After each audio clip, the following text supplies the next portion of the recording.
Support for WUWM podcast comes from Life Navigators, your disability partner, offering disability services for over 75 years. More on their family resources at lifenavigators.org or their helpline, 414-774-6255.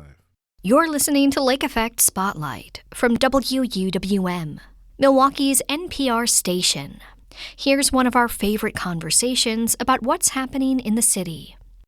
Earlier this month, the Wisconsin Humane Society welcomed the first beagles rescued from Ridglan Farms. That's a dog breeding facility in Blue Mound, Wisconsin that gained national attention after activists broke in. So far, the WHS has taken in 132 beagles from the rescue, which is one of the largest efforts for them in the last decade. Most of these dogs have gone to foster homes since they'll need some extra care and attention before they'll be ready for adoption. So what do you need to know or consider if you're thinking about welcoming one of these beagles into your home?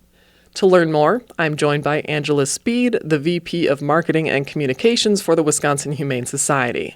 She starts by explaining the coordination efforts that help to support these rescued beagles. Initially, we were contacted by the Dane County Humane Society to see how many dogs we could support with out of a group of 500 that they were coordinating. And we said, at least 150. And if there are other dogs who are not accounted for, we'd be happy to help those as well. And so over the course of 3 days, we took in 132 beagles. We sent transport volunteers out to Dane County each afternoon and brought back groups of dogs. The majority of those dogs have gone straight to foster homes. And currently, most of them are still in foster care. Amazingly, we have been able to adopt out a few dozen of the dogs already into new homes.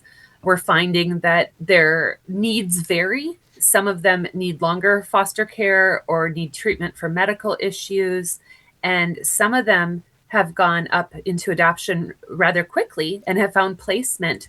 The community's support of this project has been overwhelming, and it's just been an honor and a privilege to be part of it. Yeah, I'd love to learn more about that. How has the community stepped up to support this effort? Initially, when we first shared that we would be helping, we put out a plea for foster parents and supply donations. We had nearly 500 foster applications for 130 dogs. And that's just the tip of the iceberg. We had far more adoption inquiries. People donated dog treats and toys and supplies. Monetary donations came in to help support this group too. And every day we are triaging dozens of inquiries from the public, either for how can I help or when are they going to be available for adoption. The hearts involved in this rescue effort have just floored us. We had a line of adopters. Pretty much every day a beagle was available for adoption. We had one dog who was adopted last week who has stage 5 mammary cancer and is more of a hospice placement. She could live for a few days or a few weeks or a few months, but someone gladly scooped her up and just wanted to provide her with all the love possible that she hadn't gotten before living in that facility. So it's been heartwarming and encouraging, and people have just poured into help other organizations as well. There's so many rescue organizations involved with this project. Definitely. So you mentioned there was so many fosters at the ready, but before they went to foster homes, all the dogs got medical exams, things like flea and tick medication, dewormer, collars, all the basics to set them up. But these are all high need, I would assume fearful dogs. They're in a completely new environment than they've known. So was there any kind of extra planning that went into this intake to make sure that the people who signed up to foster the beagles were well suited for this job? So when the beagles initially came in, they did all get seen by veterinarians, received initial medical checks, behavior checks, and a few of them we did hold back at the shelter because of medical or really advanced behavioral concerns. And the rest did get placed with foster families. Some of those were existing foster families within our network, and some of them were new. And we provided orientations to all of the foster parents on what to expect, how to support the dogs, and next steps moving forward. All of the foster parents were also provided with not only like food and basic supplies and medicine, but also crates and specialized walkie leashes that are more secure than your typical leash because these dogs were a flight risk. And the foster parents have been incredible. And they've been posting updates and sharing progress or contacting our team when they're not seeing progress for more support. As much as all of these dogs have been called fearful and shut down, and yes, the majority are, there are some of them the next morning were ready to play and were coming to the front of the kennel and wanted to be petted and be socialized and explore. So each dog's individual personality is still different, even given the circumstances that they're coming from. And so there's a range of behaviors we're seeing, and they're at different levels. I mean, I suppose just like people who experience trauma, everybody experiences it differently. And so we are recognizing that as well. And that's why some of the dogs have been able to be placed in new homes rather quickly, too. One thing the WHS always does is make sure their animals are medically and behaviorally cleared before this happens. So I want to break that down, starting with medical clearance. So my main question is, since these dogs were from a commercial breeder facility for research, have these dogs needed extra medical attention compared to a typical rescue animal intake? I would say our typical intake of dogs is very challenging already. So most of the animals coming to the Wisconsin Humane Society are from local sources. Over 90% are strays or surrenders, and at least 60% of them need medical intervention that goes beyond spay, neuter, and vaccines. And I would say that is true for this group as well. We have seen and treated some things like ear infections and skin infections, mammary tumors, even cancer in some of these dogs.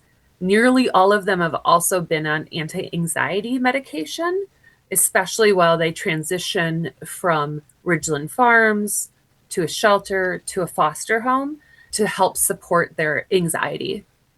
And when it comes to behavioral clearance, right, the anxiety, all these transition they're going through, as you said, every dog is different. But what kind of behaviors are you looking for that indicates that you're confident that they're ready to be adopted? Some of the behaviors that we like to see in a group of fearful dogs that show that they're progressing are things like coming to the front of the kennel instead of retreating into a corner. Eating and drinking normally is, of course, crucial. If the dog is not eating or drinking normally or eliminating properly, that indicates sometimes a behavioral or a medical condition. But overall, for behavioral clearance, we're looking for progress.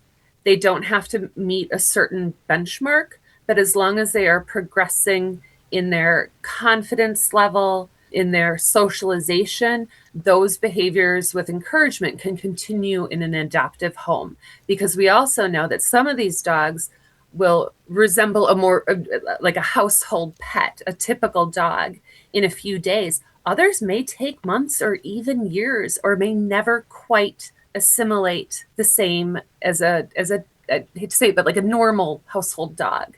So there's not a metric or a benchmark that they have to hit, but that progress in behavior is more important to be seeing, because that can be continued in an adoptive home. Exactly. And when it comes to adoptive homes, what do people need to know when it comes to considering adopting a dog that comes from a breeding facility?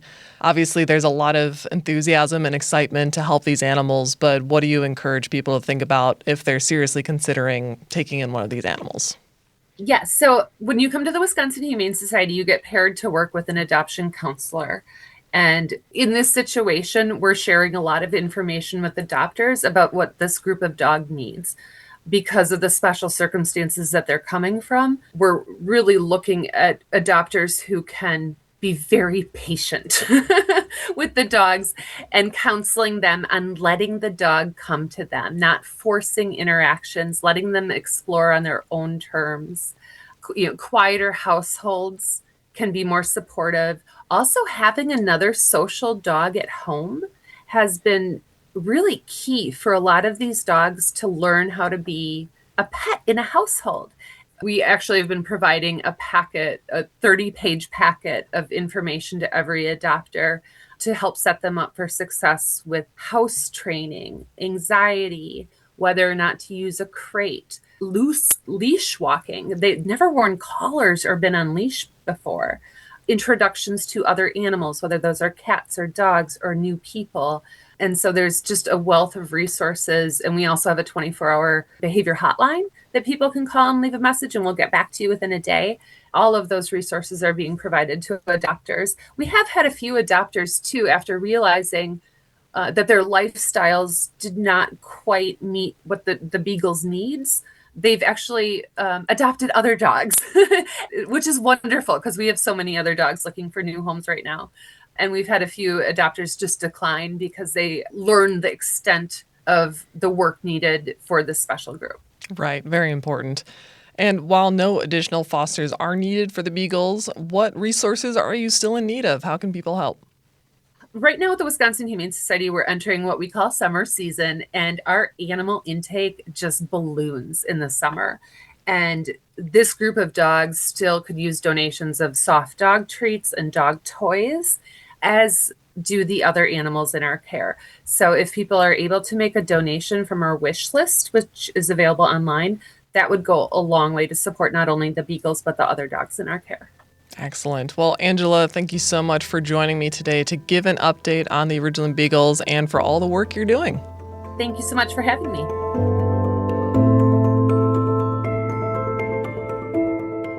Angela Speed is the VP of Marketing and Communications for the Wisconsin Humane Society.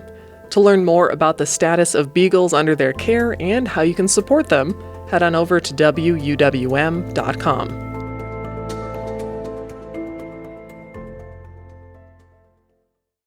That was the Lake Effect Spotlight podcast. It comes from WUWM, Milwaukee's NPR station. Lake Effect is WUWM's talk show all about what's happening in the city. If you want to hear more conversations like this, subscribe to the Lake Effect Spotlight podcast, and you'll hear highlights from the show. If you want to hear the full show, it's on the radio at noon, Monday through Friday, on 89.7. That was the Lake Effect Spotlight podcast. It comes from your local NPR station, WUWM. Subscribe to the Lake Effect Spotlight podcast to hear more great stories about Milwaukee.